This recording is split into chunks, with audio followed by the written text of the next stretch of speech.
Bike ವಿಚಾರವಾಗಿ ಆರಂಭವಾದ ಗಲಾಟೆ ಮಾರಣಾಂತಿಕ ಹಲ್ಲೆಗೆ ತಿರುಗಿದ ಘಟನೆ ಕಲಘಟಗಿ ತಾಲೂಕಿನ ಬಿ ಗುಡಿಹಾಳ ಗ್ರಾಮದ ಸಮೀಪ ನಡೆದಿದೆ.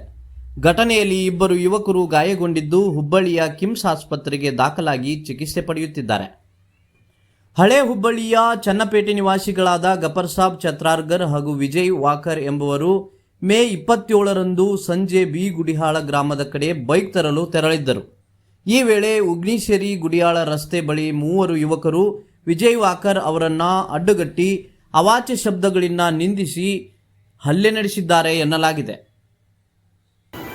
ಆರೋಪಿಗಳು ಕಟ್ಟಿಗೆಯಿಂದ ತಲೆ, ಬೆನ್ನು, ಕೈ ಹಾಗೂ ಕಾಲಿಗೆ ಹೊಡೆದು ಗಾಯಪಡಿಸಿದ್ದು, ಗಲಾಟೆ ಬಿಡಿಸಲು ಹೋದ ಗಫರ್ ಸಾಬ್ ಮೇಲೂ ಹಲ್ಲೆ ನಡೆಸಲಾಗಿದೆ ಎಂದು ದೂರಿನಲ್ಲಿ ಉಲ್ಲೇಖಿಸಲಾಗಿದೆ.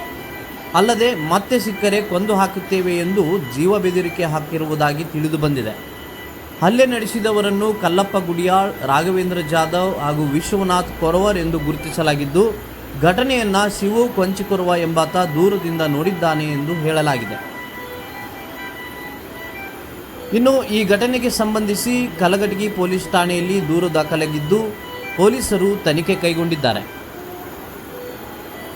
ಕ್ಷಣ ಕ್ಷಣದ ಮಾಹಿತಿಗಾಗಿ ನೋಡ್ತಾ ಇರಿ ನೇಷನ್ ನ್ಯೂಸ್. ಕಾಮೆಂಟ್ ಮಾಡಿ, ಲೈಕ್ ಮತ್ತು ಶೇರ್ ಮಾಡಿ.